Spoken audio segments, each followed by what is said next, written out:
Yo, yo, yo! Welcome back to Raptors Flex Plus. I am your host, Kyle.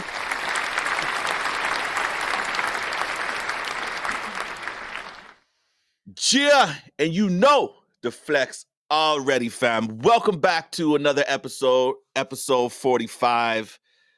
Raptors Flex Plus family. Welcome in. What a day. Just full of emotions if you're within the Raptors organization. Yesterday, Wednesday, January 17th. If you are somehow just like off the grid yesterday and you're just now getting back on the grid and you decide that the first thing you're going to do when you get back on the grid is check out Kyle at Raptors Flex Plus, I appreciate you. But a lot went down yesterday. Pascal Siakam is now an Indiana Pacer. He was traded yesterday, and there were reports like the night prior that Indiana made an offer for 3 first-round picks, but we didn't really get what the details were of it. But when it came out, when Shams put that tweet out, like the writing was on the wall from there, right? In my opinion, there was no way that the Raptors could turn down an offer that had 3 first-round picks for Pascal Siakam. Like, obviously, that was just like the framework of it when that tweet came out. But then the following day, on Wednesday, the 17th, it was finally finalized where Pascal was traded to the Indiana Pacers for 3 first-round picks, also returning 3 players. It was actually a 3-team trade.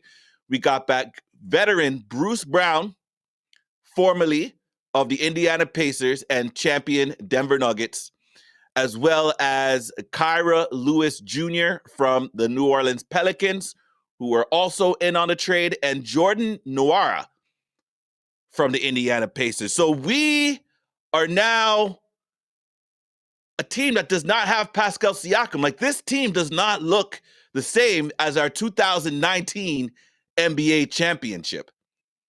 Literally, the only player left from that era of basketball is Canadian Chris Boucher. And there's nothing wrong with that. But let's start off by saying our farewells to Pascal Siakam, man. Farewell, man.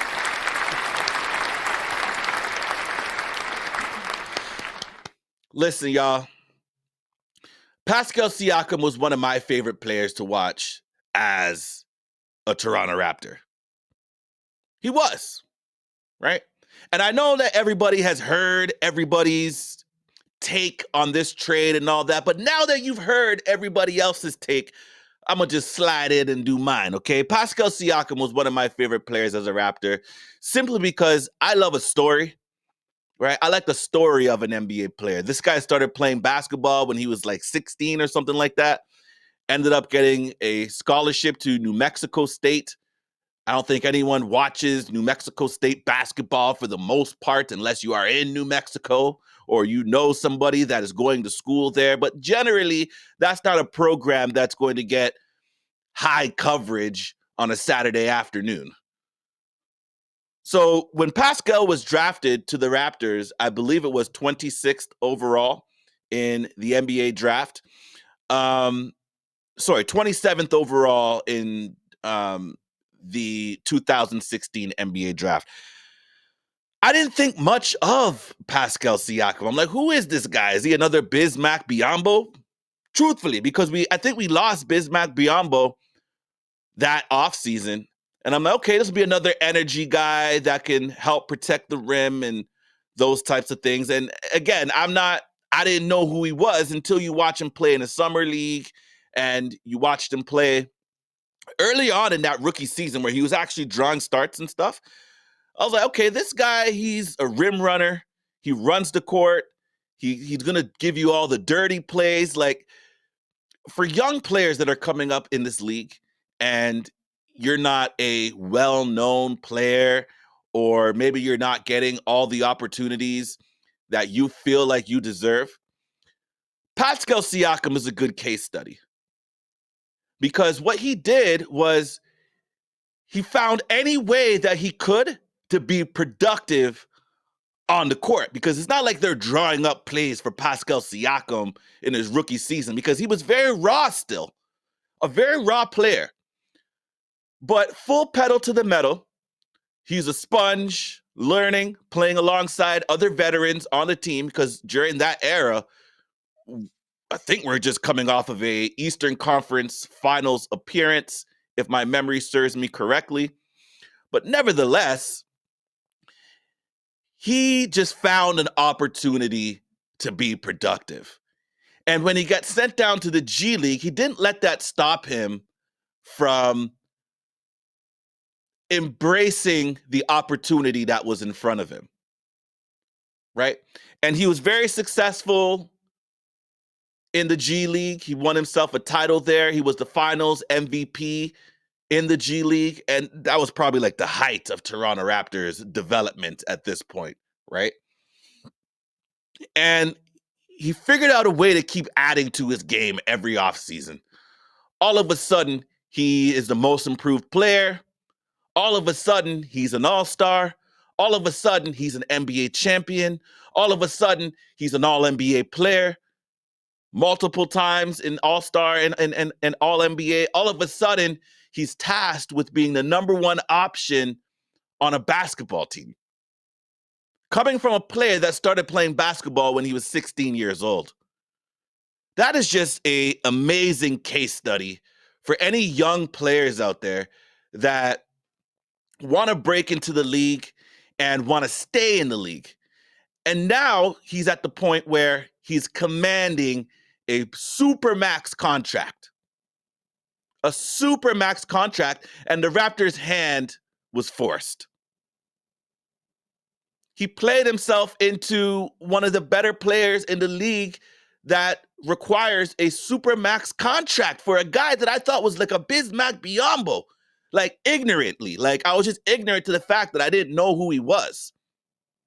So again, I just love a really good NBA story, like in sports and those types of things. I really, really do. And Pascal Siakam really made my time as a Raptors fan enjoyable, just watching him develop and turn into the player that he is today. So farewell to Pascal Siakam, and wish you all the best with the Indiana Pacers, my guy.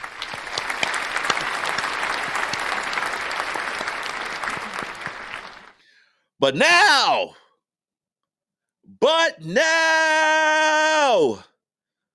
we, the North, is back.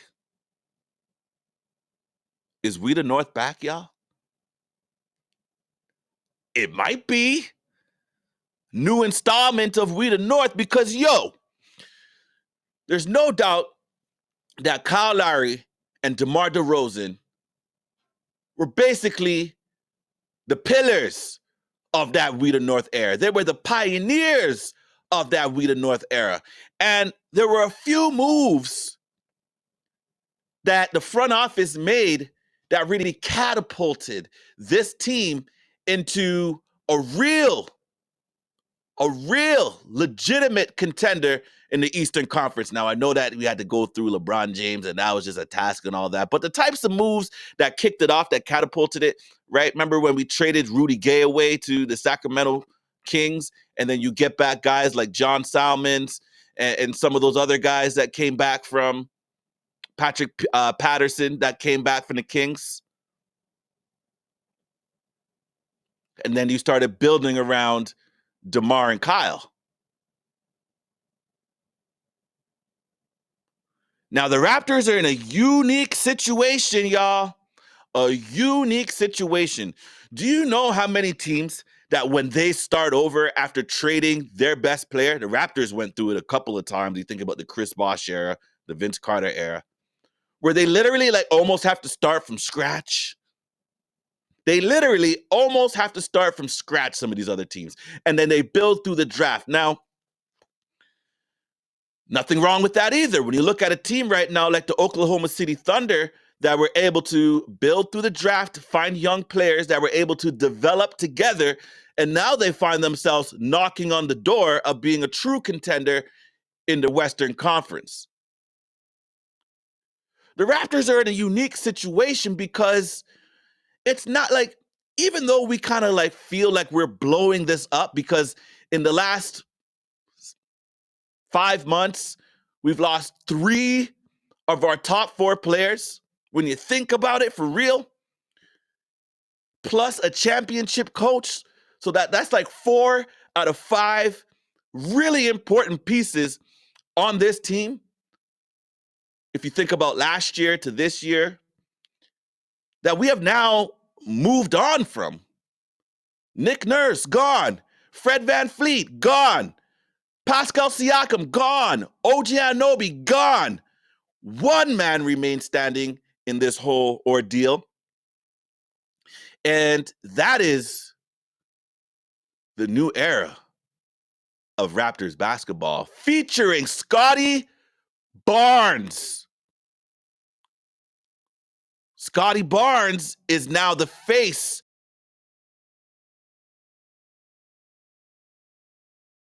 But the reason why I say that we are in a unique position is because let's just think about where this team is, okay? You have Scotty Barnes, who this season has taken his game to a whole new level. If you check out episode 44, I do have some reservations about betting on Scotty Barnes. But right now, that doesn't even matter because the Raptors organization has made a decision and they've drawn the line in the sand and they have made Scotty Barnes the face of this franchise. Whether there are people out there, and to be honest, I was watching the news, like CP24, and I was getting my kids ready for school and stuff, and I'm seeing that there were some interviews with Raptors fans from the game last night, and like they're all choked up about losing Pascal Siakam. Like, listen, whoever feels that way, okay, I know that like sometimes we have a favorite player and losing your favorite player hurts and all that. Like losing Vince Carter to me at the time, I was cheesed, but I was more cheesed out of the fact that like I really like loved Vince Carter. Yo. I thought he was going to be the next Michael Jordan, right? Like when I was younger. I know a lot more about basketball now. But at the time, I was like, damn, yo, we just traded the guy who was supposed to be the next Michael Jordan.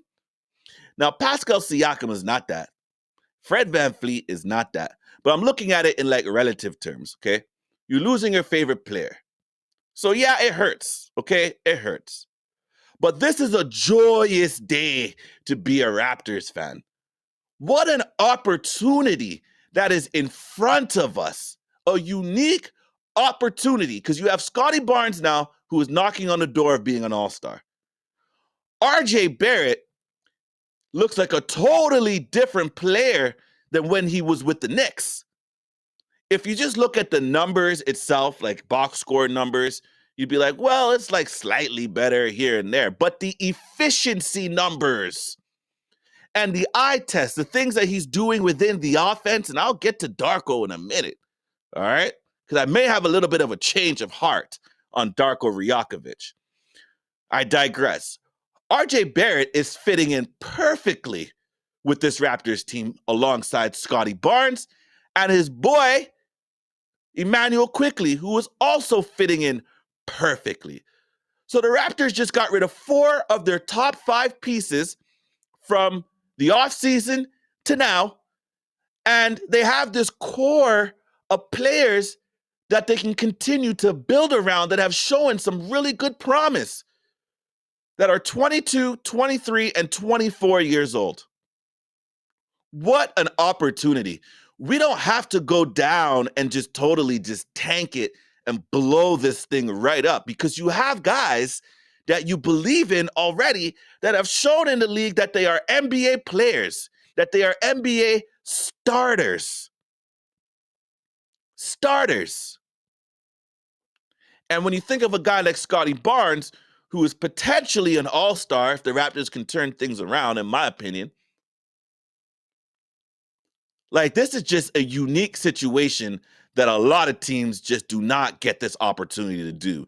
So automatically, Masai Ujiri and Bobby Webster and the front office, I think that they should have regained your trust with the types of moves that this team just made while their backs were against the wall. Because I remember going through Twitter and talking to just NBA fans and Raptors fans that were like, yo, we got to get rid of Masai. We got to get rid of Bobby. And I'm like, yo, hold on.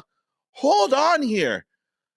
I understand that this team at the time, prior to making these trades with OG Anunoby and Pascal Siakam, they were in a really tough spot. And they lost Fred VanVleet for nothing. We're in a really tough spot. But a lot of people stopped putting their trust in Masai Ujiri. And if you're one of those people, it's okay. It's okay. I personally was not. I was like, yo, this front office has an opportunity now with the assets that they have to make some moves. And they can't flub it. They can't flub it. But to get rid of them, I was not on board with that. Now, it's not to say that whoever felt that way was right or wrong. It doesn't even matter. Because at this point, I believe that this front office should have regained some of those fans that felt that way, regain back their trust. And I'm not even done yet. Because in this trade for Pascal Siakam, we also pulled back 3 first-round picks, 2 in 2024 and 1 in 2025. Now, I get it. The Pacers are looking like a team that could sneak into a conference final, so those picks may end up being near the end of the draft. But like I said in episode 44, man, you got to get back into the draft. I would have preferred something 18 or higher, or lower, I guess, in this case. But to get back 3 first-round picks, like, that is a haul, man. You got a haul. You got a haul. And I'll get to those 3 first-round picks in a second. We also got back Bruce Brown, again, as I mentioned, NBA Finals champion last year with the Nuggets. We know him from his time that he spent with the Nets when we're like, who is this guy? I know I was like that when he was playing. And I was like, who is this guy, yo? He's nice still. He does all the little intangible things. PJ Tucker-esque, shall I say? Maybe. But he's a tough player. Little undersized, but he plays above his size, which is why I say like a PJ Tucker-esque type of player. He also has a team option on the second year of his contract. So he has a 1-and-1 situation where this year, I think he makes about 17 million, and then next year it's around the same, but it's a team option deal. What a contract. What a contract the Raptors have to work with right now. What a contract. That is something that could be flipped at some point if Bruce Brown isn't working out here, or maybe it's just hard to find him minutes. But this is another hard-nosed guy that you're bringing in to help shore up the defense and bring in that championship mentality to the squad. Because when you look at it now, like, all the championship stuff is pretty much gone from this team, right? Pretty much gone. Any championship polish that we still had left is gone. Yes, you could say Otto Porter Jr., and he brings an element to it off the bench. When he's able to get into the game, he does some good things, but he looks like an injured player to me. I think he's better well served somewhere else on a team that's contending for a championship right now. That is just my opinion with Otto Porter Jr., and I like his game. I like his game. Spot up shooter, get it to him in the corners, and it's splash. But you bring Bruce Brown in, a guy that has that championship experience, and let's make that valuable for the rest of this season. Jordan Nwora. I know some of these names are just like not the names that you would love to hear. And I think that these players can serve a purpose on our team because our bench has been just so depleted for the last few seasons. And that's why a lot of people are looking back to this Sacramento Kings trade when we traded for Rudy Gay like 10 years ago or however long that was ago now, 11 years ago, where this could be the start of something. This could be the start of something, right? Because when Patrick Patterson came over from the Kings, we were just like, okay, like kind of a throw-in player. I think John Salmons was probably like the best player in that deal. Then you had Chuck Hayes, who was another undersized guy, hard-nosed bruiser, who was playing center minutes at 6'6", at a time in the NBA where there was guys like Dwight Howard in the league and stuff. Like, this could be a really good situation for the Raptors. And then you have Kyra Lewis Jr., who coming out of the NBA, coming out of college, he was a high NBA draft pick, I believe 13th overall, and there was a lot of, I guess, upside with this player when I looked him up to see what his draft situation was. He had a lot of pros, right? And then when you go look at like his game online with like YouTube videos and stuff, all the Raptors fans are there already, like in the comments, yo. We're there. So everybody's scouting out these players to see who they are. And it's understandable because these aren't like household names that we just brought in outside of Bruce Brown. And I wouldn't even say Bruce Brown is a household name, but if you know NBA and you follow the NBA, then you know who Bruce Brown is. But the other two guys might be a little lower in terms of their player fan awareness of who they are. But it's possible that these guys could just have a turnaround in Toronto where they're getting minutes now, they're getting an opportunity, and they turn out to fit a role in Darko's team. So I am not mad at this trade at all. It had to happen. If you look back at episode 44, I said, I'm like, I am now on the trade Pascal train. And for anyone that's listening that was on the trade Pascal train from like a year ago or whatever, because I know that there are a lot of people out there that were trying to get ahead of it. And in retrospect, maybe they were right. For me, I like to see what we have before we just go ahead and dash things away. Because you see so many times in the league where you trade away a player and then all of a sudden he just goes and flourishes somewhere else. And I expect Pascal to flourish, but we know who he is as a player. He has opportunity to still get better and all that, but it wasn't working here in Toronto. When you're 10 games under 500, and yeah, basketball was looking better, like the team basketball was looking better after the trade for IQ and RJ. But at the same time, we're just getting like, like, what is this? Close losses? The loss of Jakob Poeltl didn't help. Like, more moral victories, that's not why you play the game. You play the game to win. You play the game to figure out a way to win in the future if you're a young team. And now this is who we are. This is full development time for the Raptors. Full development time. Now, I know if we just look at this like straight up and we're like, okay, 3 first-round picks, I don't see the Raptors drafting like using those draft picks to draft a lot of players, right? Because you also have the Pistons second-round pick from the Knicks trade, and then there's a possibility that if this team just tanks overall, then you may get back your top 6 protected first-round pick. Now, the way I saw this team play against the Heat last night, I don't see it, us finishing in the top 6. But we may be a lottery team, and you never know. You could get lucky and enter into the top 6 as long as you're in the lottery.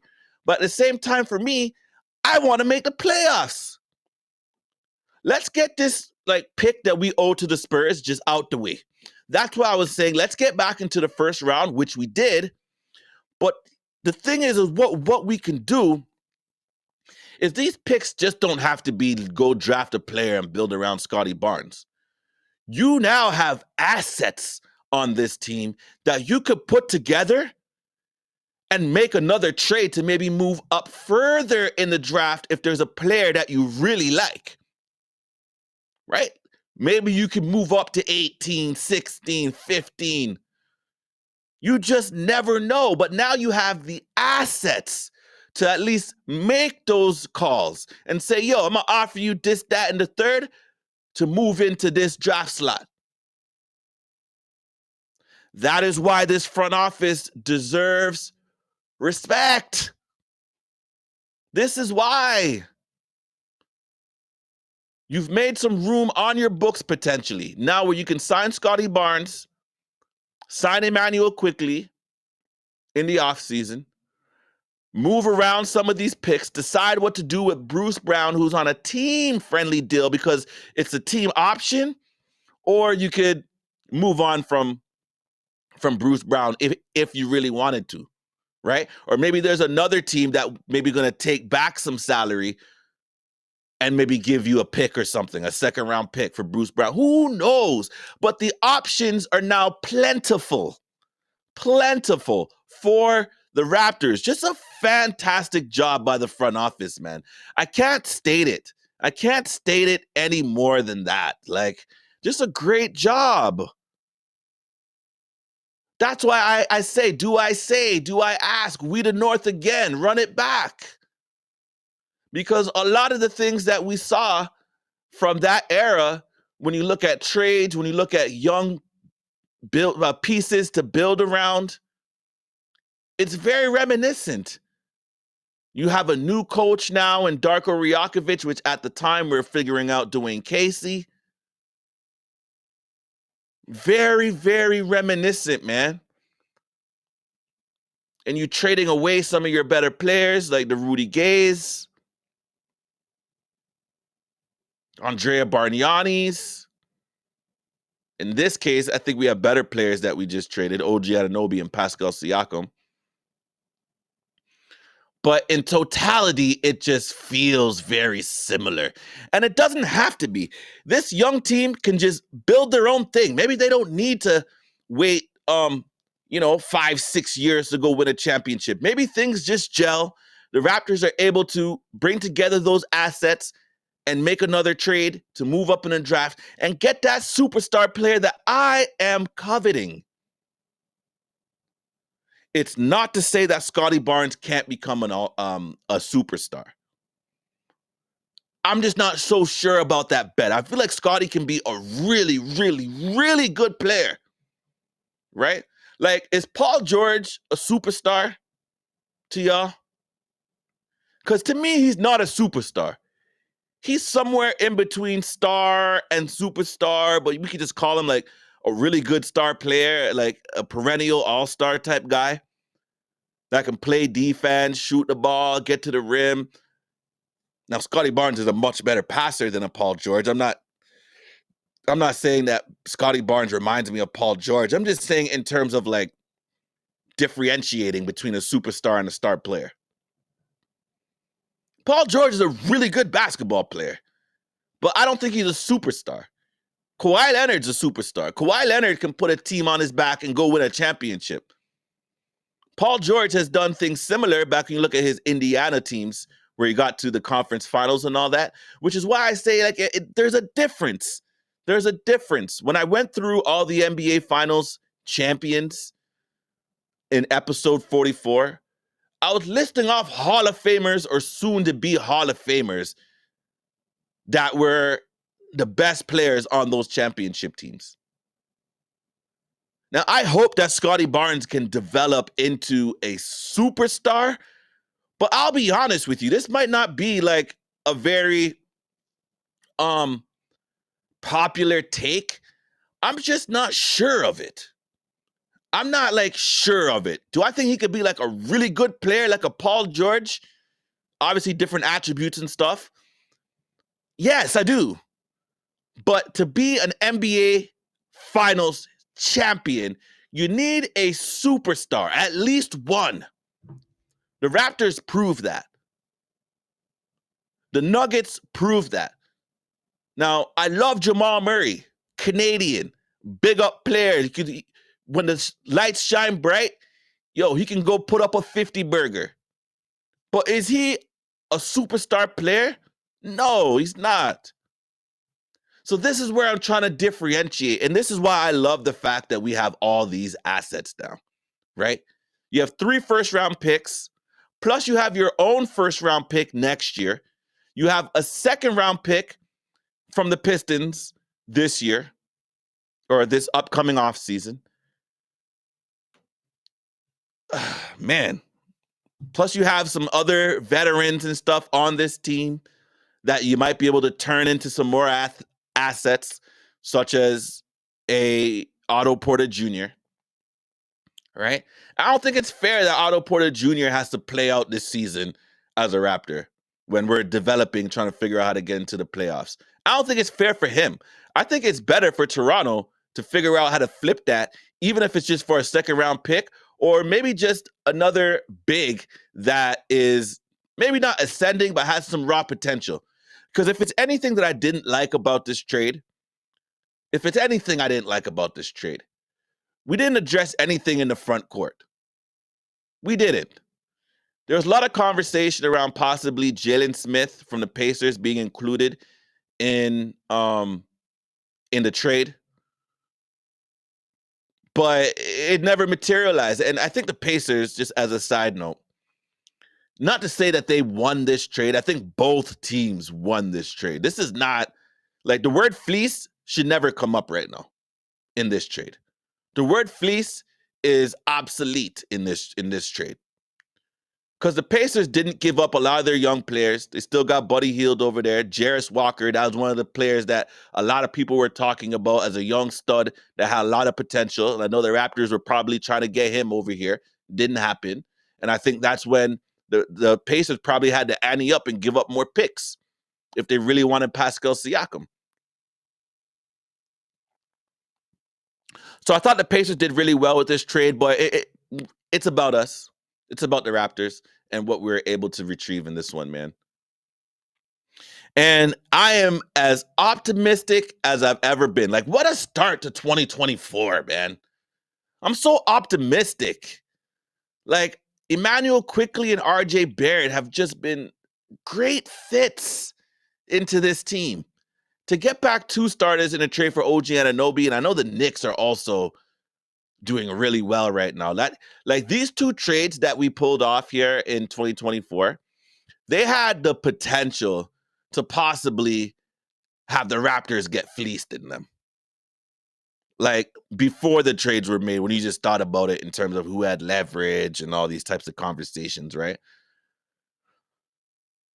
But the Raptors front office did a masterful job in ensuring that that didn't happen.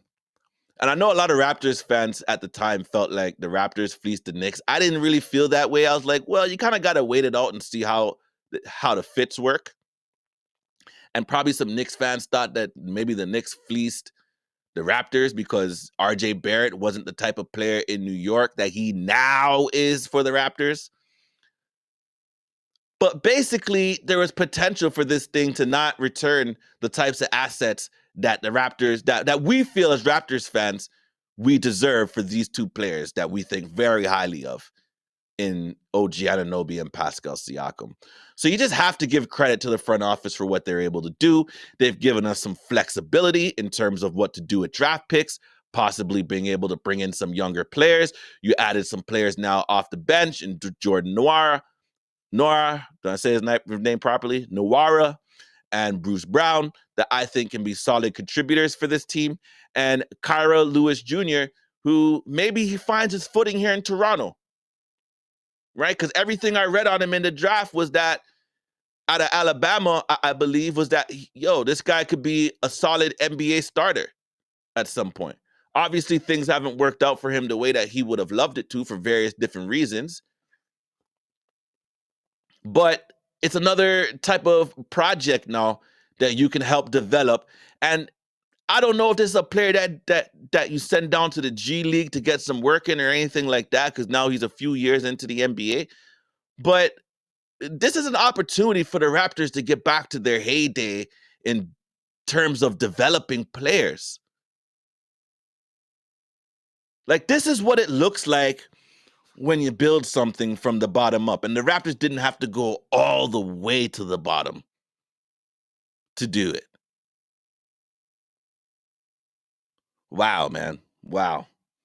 I absolutely love it, man. I'm just so optimistic. Again, IQ, RJ, all these picks, these players now that we're bringing in. Potentially, Christian Coloco could be back at some point. Like his main thing right now is to get healthy and make sure that he can still play in the NBA and not add any risk to his health. Right? Like that was a player that I was really interested in seeing what he could do this season. And Jakob Poeltl is going to get back healthy at some point. Another piece. Grady Dick. I mean, if anyone watched the Miami game last night, which I'm all sure that we were, like Grady Dick also showed some flashes last night, man. And this is kind of what I've been saying. Like, let's get this guy some minutes. And a few episodes back, I was saying this. I'm like, once this trade is made, because it was inevitable, changes were inevitable. Remember, I was saying that for like a month or so. I just wanted to see Grady Dick back playing with the Raptors, not the 905, the Raptors, getting some run alongside some of the starters, you know. And Gary Trent Jr. is still on this team. Had himself a game yesterday, yo. 3-point assassin yesterday. Like that is the type of stuff that we were expecting to see from Gary Trent Jr. to start the year. Now I know a lot of players got off to a slow start this year, outside of probably Scotty Barnes, Jakob Poeltl, and Dennis Schroeder. I know a lot of people are still on Dennis because Dennis is, oh boy, Dennis is, I don't know what Dennis is doing, yo. I know y'all heard about the Jason Tatum situation. If you didn't, he basically like, if you didn't hear it after the game, Dennis Schroeder basically like presented Jason Tatum with a jersey and wrote on it and said, "Best of luck. Hope you get to the finals. He's top 5." All this great. And a lot of people were not happy with Dennis doing that like mid-season. You know what I'm saying? Like that's not really like a winner's mentality. And I know that like a lot of players know other players from other teams and stuff like that. And my thing is this on that. I don't like it. No, I don't. But I also like look at the league now and like all these guys are friends and buddies and stuff like that. Like, you tell me that's the first time something like that has happened? I don't think so. I don't. I don't. I don't like it though. I don't like it. I feel like it's weak. It's soft. But anyways, it doesn't matter. Dennis Schroeder's still here. And by the way, on the last episode, I made a mistake in mentioning that he had a 1-year contract or a 1-and-1. He actually has like a 2-year contract, like guaranteed money and stuff. So regardless, he's going to be here. And that's also another contract that you could potentially move if you like guys like a Kyra Lewis Jr., who I don't think he's a Dennis Schroeder at this point, like not even close, in my opinion. I did say I like Marquise Noel, and I want to see what he can do with the Raptors. So I'm not sure if like Kyra Lewis Jr. kind of steps in front of Marquise Noel in terms of the pecking order with getting back with maybe some minutes with the team. We'll have to see, right? He's in terms of his measurables, he's like a much bigger player, but he still has speed and all these things. And Marquise Noel is kind of undersized, but I feel like from a true point guard situation, I do like what Marquise Noel is showing in the G League. So again, I would like to see him in a Raptors uniform. And he also has the confidence out of this world, yo.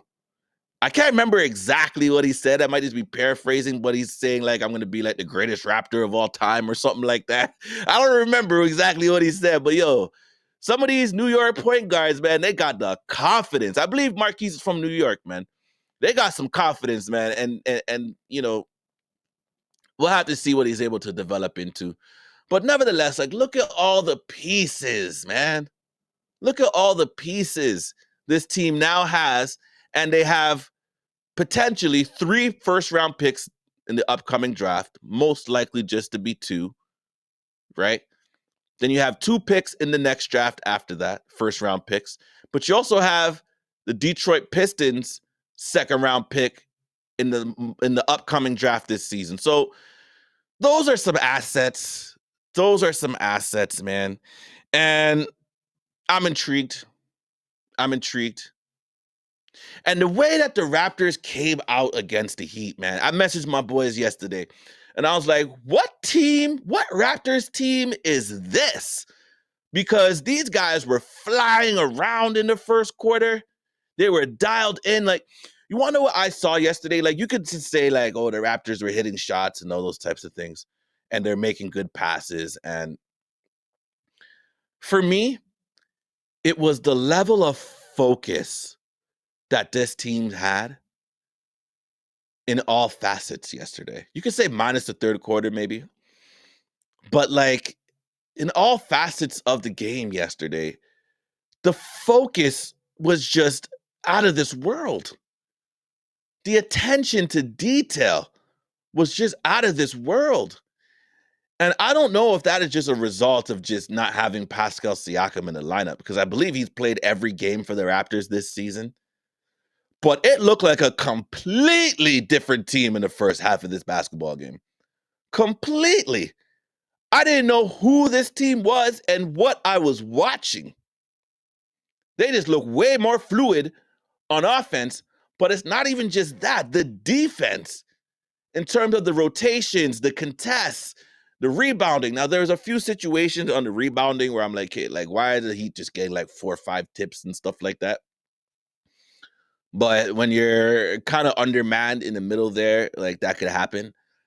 So that is what that is. Like, that's just nitpicking at things that I saw last night. And like, I don't think nitpicking is something I want to do in this joyous occasion, because it should be a joyous occasion for Raptors fans. We should be happy that this team has picked a direction, because everybody's been asking for it for like since the trade deadline last year. Pick a direction. And then the Raptors went out and they were buyers at the trade deadline last year. We may see the Raptors be buyers and sellers at this trade deadline this year. Who knows? But what I seen from this team last night was something that I haven't seen from them all season long. And I've been saying a lot of this so far in 2024, right? But that first half was like one of the best first half I've seen the Raptors play this year against a quality opponent. Quality opponent. This wasn't the Wizards out there. This wasn't the Pistons out there. This was the Heat. They were in the finals last year.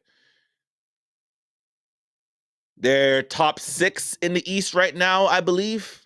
Somewhere in there. There's a lot of teams jumbled right now between like 5 and like 8, I believe, or 4 and 8 or something like that. A lot of teams jumbled in there. So I'm not really sure where the Heat are this morning after losing. But wow, what a performance. What a performance. And I know Gary Trent Jr. is a streaky shooter, streaky player, but we haven't seen any hot streaks from you this year. You literally just went out and put out your season high last night. We need a streak right now from Gary Trent Jr., man. We need a streak. Like a hot streak, not a cold streak, a hot streak from Gary Trent Jr. right now. And what a game. RJ Barrett just continues to be just a whole new player with the Raptors. Emmanuel quickly is giving us some things that we just haven't had probably like in like the longest, yo, in terms of his ability to get into the paint and make passes now. Like, he almost had a triple-double last night. His ability to knock down the three in a multiple different ways, multiple different actions. His confidence when that shot is going up. Scotty Barnes making sure that everybody's getting into the game, making the right plays. Had himself a good fourth quarter. Man, there's a lot to be just like really optimistic about with this team. Even seeing Grady Dick out there last night hit some threes, make some plays on the defensive end, making some good reads. What a game. What a game. And we totally just annihilated the Heat last night, y'all. We annihilated them. The Heat don't know what hit them, yo. But here's the thing, too. There were a lot of emotions that were flying high or low in this game, right? The trade of Pascal Siakam, seeing one of the cornerstones of your franchise. And yeah, I use the word cornerstone because the Raptors were really building around Pascal there for a while, around Pascal and Fred, right? They were building around them. But those two players were not able to carry. They were not able to carry. So the Raptors had to make a move and move on to a new era. So I've never played in the NBA. I don't know what it feels like when one of your brothers get traded and all that type of stuff. But it's gonna have some sort of emotion on you, unless you're just like Kawhi Leonard. You're just cold as ice, yo. Cold as ice. And maybe he might not be like that on the inside. Like, but Kawhi Leonard is probably like the only player in the league that looks to me like he would not be affected by any of that. Like, not even at all in like a human way.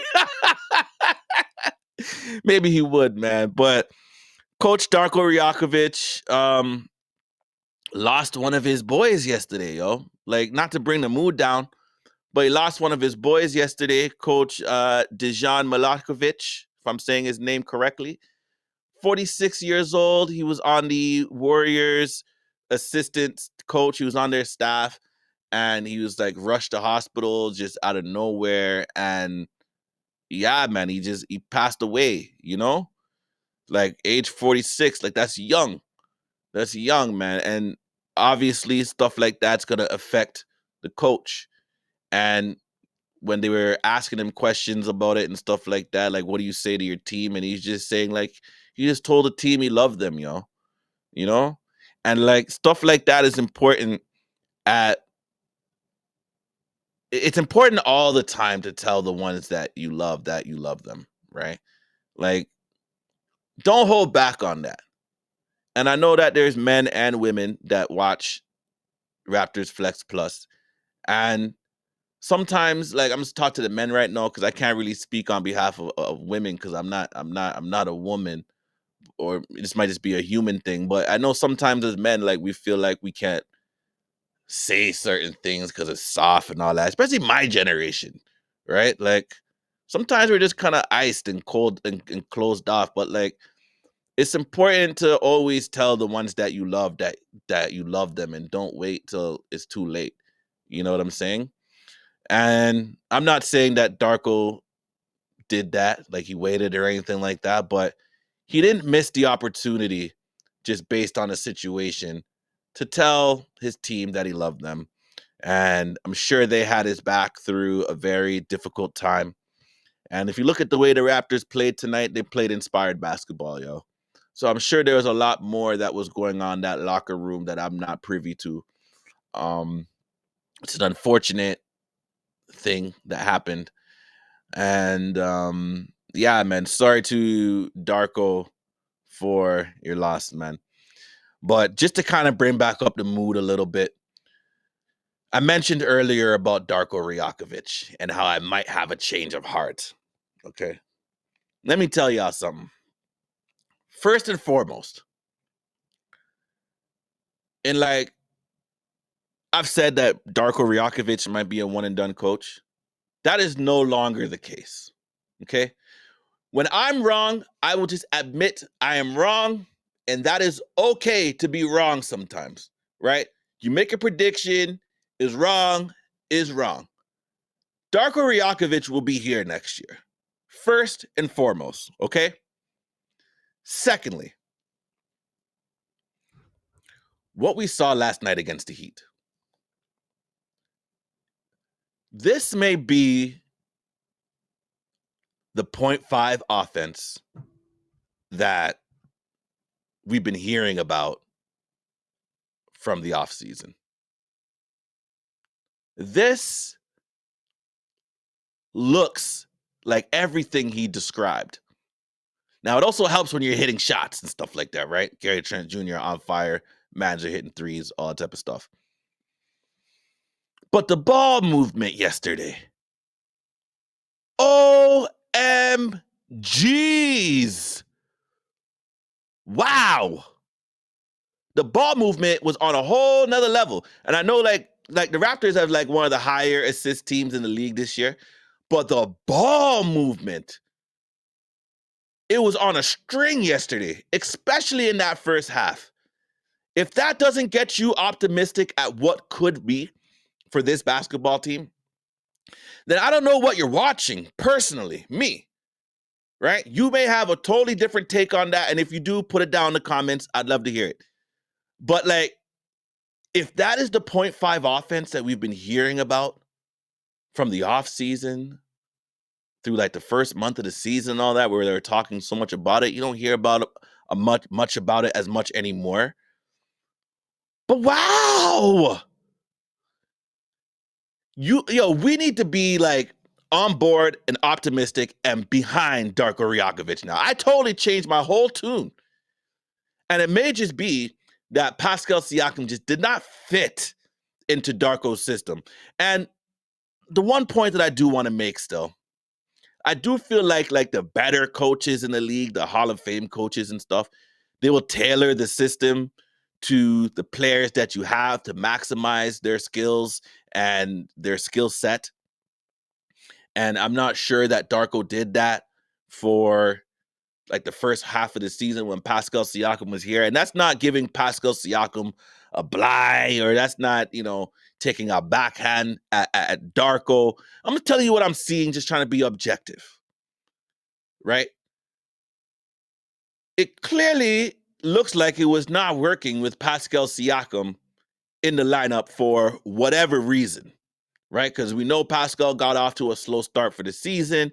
Then Darko started finding some matchups to get the ball to Pascal where he's best, cooking down low and in the mid-range. And then Pascal's three started to open up in like December to January and trade. And now we see the system that Darko's been talking about. And this is what I was saying too when we traded OG Anunoby away. I'm like, you want to know what? Like, I hope this front office is in tune with the coach to get him the players that he needs in order to run his system, because I don't have the most confidence in him to build a system around oddball pieces. But I may have some confidence in him now that if the roster is being built in his vision to what he views for his system, and if last night was a glimpse into what that looks like, sign me up. Sign me up. Where do I sign? Because it looked fantastic. Now, you can't jump out the window too much either, because it's literally one game. But I think like just everything that we've seen in January alone is enough to say that Darko will 100% be back next year coaching this basketball team. 100%. And if the Raptors can continue to work together with the coach and front office to find the players that fit what Darko wants to do, then this team could take off next year. What an exciting time to be a Raptors fan. Is we the North back again? Well, we'll have to stay tuned and watch it and see what happens with that, man. But I love what I love what I see right now.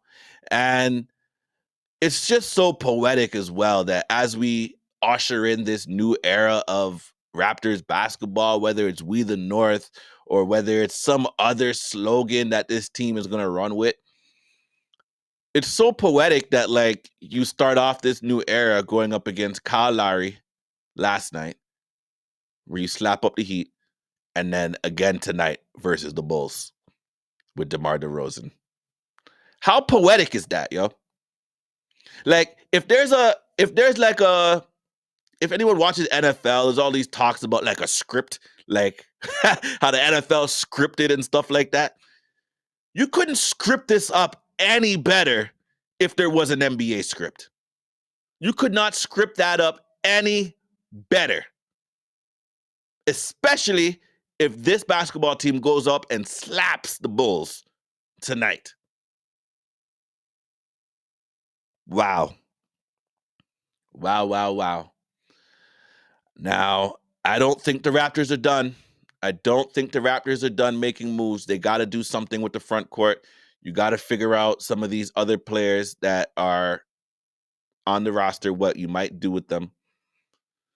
Like Thad Young shown that he can kind of come in and do some things at some parts, but hey, man, if you're able to get a little bit younger, find another front court player that's younger, so it go.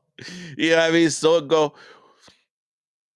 Otto Porter Jr., same thing, bro. Same thing. Now, it's not that I don't want to like acknowledge the importance of having veterans on your team, especially when your team is young.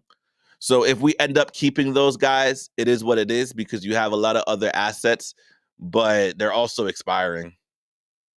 I know Otto Porter is. I got to check that young, but I know Otto Porter is expiring contract. Maybe you see more value in him just being around the younger players till the end of the season, especially if we're able to get back into the playoffs. So we'll have to see what the Raptors front office mindset is, but I am super intrigued. So farewell to Pascal Siakam and the We the North era. Farewell to that. But let's go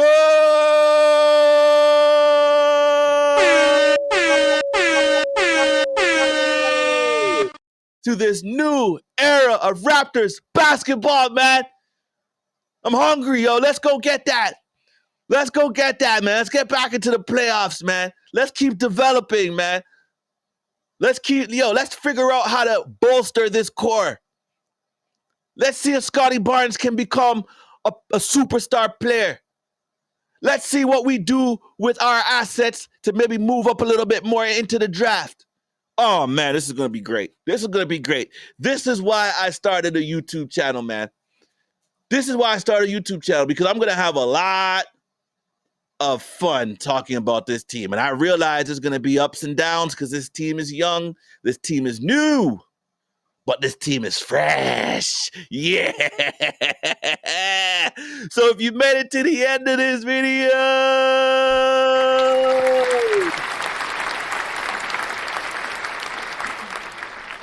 I appreciate you. I appreciate you. I appreciate you. If you're not subbed, please sub up, like, share, comment down below. Let me know what you think about the trade. Let me know what you think about this new cast of players. Let me know what you want to do with the draft picks. What we gonna do, man? What are we gonna do? I guess I'll have to wait and see. but we will predict it. We will predict it as we go, and we'll have honest, objective conversation about this team. Right? Now, this is gonna be my last episode for maybe about a week. I'm headed out of here. I already had something booked to get out of here, man. I'm gonna go enjoy some sun on the beach. Yeah, man. So I don't know. I'll be paying attention to Raptors basketball. Where I'm going, the Raptors will be playing, so I will be paying attention to the games. But you may not see any videos from me for at least a week. So please continue to share this one, right? Enjoy this episode. And I will see you when I get back. And when I get back, I will do the contest for the Raptors Flex official Raptors Flex Plus Toque. All right, I'm a little bit behind on it, but there's a lot going on right now just in general. But I will do it when I get back. All right? All right, man. So I love y'all. I love y'all. You know the flex. It's me, guy. Yeah.